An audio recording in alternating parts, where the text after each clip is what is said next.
بسم اللہ الرحمن الرحیم بسم اللہ الرحمن الرحیم الحمدللہ رب العالمین والصلاة والسلام علی سید الانبیاء والمرسلین وعلی آلہ وصحبہ اجمعین۔ السلام علیکم ورحمۃ اللہ وبرکاتہ۔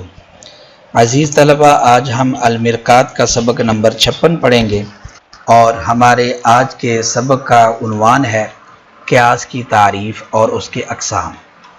آئیے پہلے ہم آج کے سبق کی عبارت اور اس کا ترجمہ سماعت کرتے ہیں۔ فصل وَإِذْ قَدْ فَرَغْنَا عَنْ مَبَاحِثِ الْقَضَايَا وَالْعُقُوسِ الَّتِي كَانَتْ مِنْ مَبَادِئِ الْحُجَّةِ فَحَرَى بِنَا أَنْ نَتَكَلَّمَ فِي مَبَاحِثِ الْحُجَّةِ فَنَقُولُ الْحُجَّةُ عَلَى ثَلَاثَةِ أَقْسَامٍ أَحَدُهَا الْقِيَاسُ وثانيها الاستقراء وثالثها التمثيل فلنبين هذه الثلاثة في ثلاثة فصول۔ فصل في القياس، وهو قول مؤلف من قضايا يلزم عنها قول آخر بعد تسليم تلك القضايا، فإن كانت النتيجة أو نقيضها مذكورا فيه يسمى استثنائيا، كقولنا إن كان زيد إنسانا كان حيوانا لكنه إنسان ينتج فهو حيوان، وإن كان زيد حمارا كان ناهكا لكنه ليس بناهك ينتج أنه ليس بحمار، وإن لم تكن النتيجة ونقيضها مذكورا يسمى اقترانيا، كقولك زيد إنسان وكل إنسان حيوان ينتج زید حیوان۔ ترجمہ۔ فصل، اور جب ہم عقوس کی مباحث سے فارغ ہوئے، وہ قضایا اور عقوس کے جو حجت کے مبادی سے ہیں، تو ہمارے لیے لائق ہوا کہ ہم حجت کی مباحث کے اندر گفتگو کریں۔ تو ہم کہتے ہیں کہ حجت کے 3 اقسام ہیں، ان میں سے ایک قیاس، دوسرا استقراء اور تیسرا تمثیل ہے۔ تو ہمیں چاہیے کہ ان تینوں کو 3 فصلوں کے اندر بیان کریں۔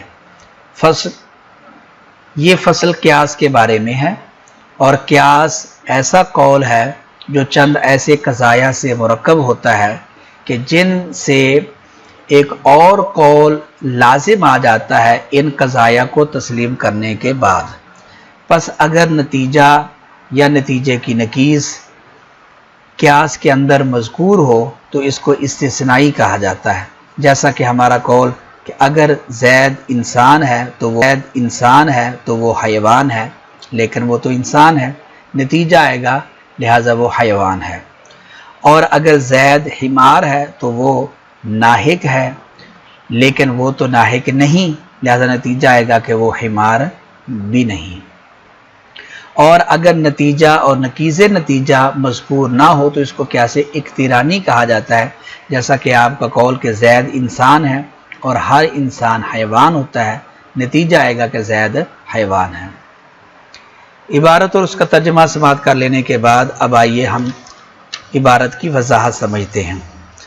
مصنف نے یہاں 2 فصلیں ذکر کی ہیں۔ پہلی فصل کے اندر اصل میں یہ ما بعد آنے والی فصل کا ما قبل مباحث کے ساتھ ربط اور تعلق بیان کیا ہے، اور وہ یہ ہے کہ منطق کے 2 مقصود ہیں، نمبر 1 معرف و قول اشارے، نمبر 2 دلیل و حجت۔ منطق کا جو دوسرا مقصود ہے یہ قزنی، عکس مستوی، عکس نقیض اور تناقض، ان کے اوپر موقوف ہے۔ تو اس لیے پہلے مصنف نے قضایا اور قضایا کے احکام کی بحث کو کیا، جب ان سے فارغ ہوئے تو اب مصنف وہ جو اصل مقصد ہے یعنی دلیل و حجت اس کے اندر شروع ہوتے ہیں۔ فنقول الحجۃ علی 3 اقسام، یہاں سے مصنف حجت کی تقسیم کرتے ہیں۔ حجت کے 3 قسم ہیں، نمبر 1 قیاس، نمبر 2 استقراء اور نمبر 3 تمثیل۔ ان کی وضاحت آگے آ رہی ہے، تو ان کی تفصیل آپ آگے جان جائیں گے۔ اختصار کے ساتھ آپ یہاں ان کو سمجھ سکتے ہیں کہ قیاس میں کلی سے جزئی پر استدلال ہوتا ہے، اور استقراء میں جزیات سے کلی پر استدلال ہوتا ہے، اور تمثیل کے اندر جزئی سے جزئی پر استدلال ہوتا ہے.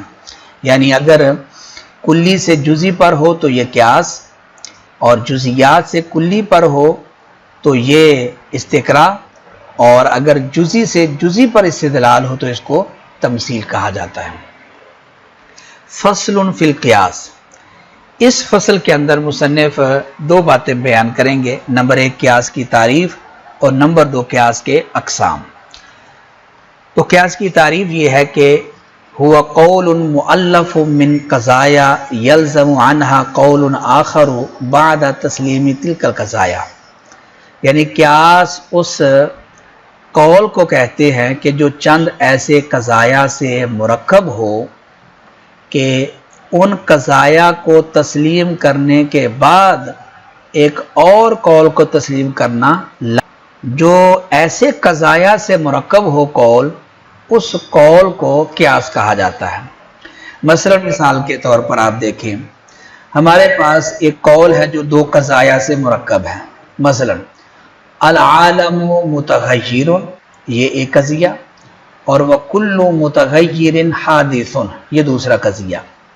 اور العالم متغیر وکل متغیر حادث، یہ ایک قول ہے جو 2 قضیوں سے مرکب ہے کہ عالم متغیر ہے، تغیر پذیر ہے، اور ہر متغیر تغیر پذیر چیز وہ حادث ہوتی ہے. حادث کا مطلب یعنی کہ وہ فنا ہونے والی ہے، وہ دائمی نہیں ہے، وہ ختم ہو جائے گی. تو یہ ہمارے پاس ایک قول ہے جو 2 قضایا سے مرکب ہے. تو جو بندہ ان 2 قضایا کو تسلیم کر لے گا تو اس کو ایک تیسرا قول بھی ماننا لازم آ جائے گا. اور وہ کیا ہے کہ العالم حادث. یعنی اب دوبارہ پھر آپ سنیں کہ العالم متغیر، عالم متغیر ہے، تغیر پذیر ہے، اور وکل متغیر حادث، اور ہر متغیر تغیر پذیر چیز حادث ہوتی ہے. لہذا نتیجہ آئے گا کہ عالم حادث ہے. تو جو بندہ ان قضایا کو کہ العالم متغیر وکل متغیر حادث ان کو تسلیم کرے گا تو اس بندے کو یہ تیسرا قول بھی تسلیم کرنا لازم آئے گا کہ العالم حادث. تو یہ جو ہمارے پاس ایک قول مرکب ہوا چند قضایا سے کہ جن سے ایک تیسرے قول کو ماننا بھی لازم آ گیا، اس قول کو جو چند قضایا سے مرکب ہے اس کو قیاس کہا جاتا ہے. فَإِنْ كَانَ النَّتِيجَةُ أَوْ نَقِيضُهَا. یہاں سے مصنف قیاس کی تقسیم کرتے ہیں. آپ تقسیم سے پہلے دوبارہ آپ جوال کی طرف آپ دوبارہ جائیں تو پھر ہم تقسیم کو سمجھیں گے. تقسیم کو سمجھنا ہمارے لیے آسان ہو جائے گا. ہمارے پاس جو قیاس مرکب ہوا العالم متغیر وکل متغیر حادث، یہ جو پہلا قضیہ ہے العالم متغیر، اس کو صغرا کہا جاتا ہے، اور دوسرا قضیہ وکل متغیر حادث، اس کو کبرا کہا جاتا ہے. اور تیسرا قول جو لازم آیا ان 2 قضایا کو تسلیم کرنے کے بعد کہ العالم حادث، اس کو نتیجہ کہا جاتا ہے. اب آپ کو صغرا سمجھ آ گیا، کبرا سمجھ آ گیا، اور نتیجہ سمجھ آ گیا. اب دیکھو نتیجہ اس کی 2 صورتیں ہوتی ہیں، یا تو نتیجہ بعین ہی یا نتیجے کی نقیض. قیاس کے مقدمات کے اندر، مقدمات یعنی جن قضایا سے قیاس مرکب ہے ان کو مقدمات کہا جاتا ہے. قیاس کے مقدمات کے اندر نتیجہ یا نتیجے کی نقیض بعین ہی مذکور ہے، یا نتیجہ مذکور ہے، یا نتیجہ یا نتیجے کی نقیض بعین ہی مذکور نہیں ہے. اگر قیاس کے مقدمات کے اندر نتیجہ یا نتیجے کی نقیض بعین ہی مذکور ہو تو اس قیاس کو کہا جاتا ہے قیاس استثنائی. اور اگر قیاس کے مقدمات میں نتیجہ یا نتیجے کی نقیض بعین ہی مذکور نہ ہو تو اس کو قیاس اقترانی کہا جاتا ہے. تو یہ قیاس کے 2 قسم آ گئے، قیاس استثنائی، نمبر 2 قیاس اقترانی. قیاس استثنائی کی تعریف یہ ہے ایسا قیاس کہ جس کے مقدمات میں نتیجہ یا نتیجے کی نقیض بعین ہی مذکور ہو. اور قیاس اقترانی کی تعریف یہ ہوگی کہ قیاس اقترانی وہ قیاس ہے کہ جس کے مقدمات میں نتیجہ یا نتیجے کی نقیض بعین ہی مذکور نہ ہو. آئیے ہم پہلے قیاس استثنائی کی مثال سمجھتے ہیں۔ قیاس استثنائی کی دو مثالیں دیں گے، ایک مثال کہ جس کے اندر نتیجے مثال دیں گے کہ نتیجے کی نقیض وہ قیاس کے مقدمات کے اندر مذکور ہے۔ پہلے آپ سمجھیں کہ نتیجہ وہ بعین ہی قیاس کے مقدمات کے اندر مذکور ہے۔ اس کی مثال ہے ان کان زید انسانا کان حیوانا، اگر زید انسان ہے تو وہ حیوان ہے، لیکن وہ تو انسان ہے، لہذا پھر نتیجہ آئے گا کہ فہو حیوان، کہ وہ کیا ہے؟ حیوان ہے۔ اب یہ ہمارے پاس ایک قول ہے جو چند قضایا سے مرکب ہے، یعنی کہ یہ ایک قیاس ہے۔ اس کے اندر ہوا حیوان فہو حیوان یہ نتیجہ ہے۔ اب اس نتیجے کو آپ دیکھو، قیاس کے مقدمات ہیں کان زید انسان یہ ایک مقدمہ، کان حیوان یہ دوسرا مقدمہ، لیکن انسان یہ تیسرا مقدمہ۔ آپ دیکھیں کہ ہوا حیوان یہ آپ کو قیاس کے مقدمات کے اندر نظر آ رہا ہے یا نہیں آ رہا؟ تو آپ دیکھیں جو دوسرا مقدمہ ہے کانا حیوانن، تو کانا حیوان آپ کانا کو ہٹا دیں تو پیچھے بچے گا ہوا حیوان، اور نتیجہ بھی ہوا حیوان ہے، تو بعین ہی جو نتیجہ ہے وہ قیاس کے مقدمات کے اندر مذکور ہے۔ یہ قیاس استثنائی ہوتا ہے۔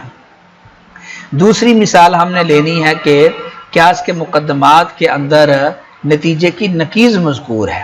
اس کی مثال ہے یہ ان کانا زید حمارا کانا ناہکن لیکنہ لیس بناہکن ینتج انہ لیس بحمار، یعنی اگر زید حمار ہے فرض کرو تو وہ ناہک ہے، یعنی ہن ہنانے والا ہے، لیکن وہ تو ہن ہنانے والا نہیں ہے، لہذا نتیجہ آئے گا کہ پھر وہ حمار بھی نہیں ہے۔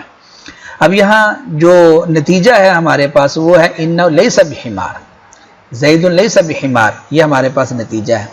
اب یہ نتیجہ آپ دیکھیں تو یہ بعین ہی نتیجہ آپ کو قیاس کے مقدمات کے اندر نہیں ملے گا، کیونکہ قیاس کے مقدمات ہے کانا زید حمارا کانا ناہکن لیکنہ لیس بناہک، یہ تین مقدمات ہیں۔ ان مقدمات کے اندر آپ کو یہ نتیجہ بعین ہی نہیں ملے گا، لیکن اس کی نقیض اگر آپ نکالیں گے تو نقیض آپ کو مل جائے گی، کیونکہ انہ لیس بحمار یعنی زید لیس بحمار، اس کی نقیض کیا ہوگی؟ زید حمار۔ تو یہ دیکھیں آپ کو پہلا جو مقدمہ کانا زید حمارا، تو کانا ہے، اس کو آپ ہٹا دیں تو پیچھے بچے گا زید حمار، تو نتیجے کی نقیض بھی ہے زید حمار، اور یہ بعین ہی قیاس کے مقدمات کے اندر مذکور ہے، تو زید حمار یہ نتیجے کی نقیض ہے۔ تو یہ قیاس استثنائی آ گیا کہ نتیجہ یا نتیجے کی نقیض بعین ہی قیاس کے مقدمات کے اندر مذکور ہو۔ دوسرا قسم ہے قیاس اقترانی۔ قیاس اقترانی کی تعریف کہ قیاس اقترانی اس قیاس کو کہتے ہیں کہ جس کے مقدمات میں نتیجہ یا نتیجے کی نقیض بعینی مذکور نہ ہو۔ اس کی مثال دیتے ہیں جیسے زید انسان یہ صغرا ہے، وکل انسان حیوان یہ کبرا ہے، تو نتیجہ آئے گا زید حیوان، یعنی مطلب اس کا یہ ہے کہ زید انسان ہے اور ہر انسان حیوان ہوتا ہے، لہذا نتیجہ آئے گا کہ زید حیوان ہے۔ اب یہ جو زید حیوان ہے یہ نتیجہ ہے ہمارے پاس، یہ قیاس کے مقدمات کے اندر مذکور نہیں ہے، کیونکہ قیاس کے دو مقدمے زید انسان اور کل انسان حیوان۔ آپ ان دونوں مقدمات کے اندر دیکھیں کہ زید حیوان ان میں سے کوئی مقدمہ بھی نہیں ہے، اور نہ ہی اس کی نقیض قیاس کے مقدمات میں ہے، کیونکہ زید حیوان اس کی نقیض ہوگی زید لیس بحیوان، تو زید لیس بحیوان یہ بھی قیاس کے مقدمات کے اندر مذکور نہیں ہے۔ تو عزیز طلبہ یہ تھا ہمارا آج کا سبق۔ آج کے سبق کے اندر ہم نے قیاس کی تعریف اور قیاس کے دو اقسام قیاس اقترانی کو جانا۔ امید کرتے ہیں کہ آپ کو آج کا سبق سمجھ آ گیا ہوگا۔ اگر آپ آج کا سبق سمجھ چکے ہیں تو آپ قیاس کی تعریف اور قیاس اقترانی اور قیاس استثنائی کی تعریف اور ان کی مثالوں کو ذکر کریں، اور پھر مثالوں کے اوپر تعریفات کو منطبق کرنے کی بھی کوشش کریں۔ اللہ تعالیٰ سے دعا کرتے ہیں کہ اللہ تعالیٰ ہمارے علم کو نافع بنائے، ہمیں اخلاص عطا فرمائے اور ہمارے لیے آسانیاں پیدا فرمائے۔ آمین۔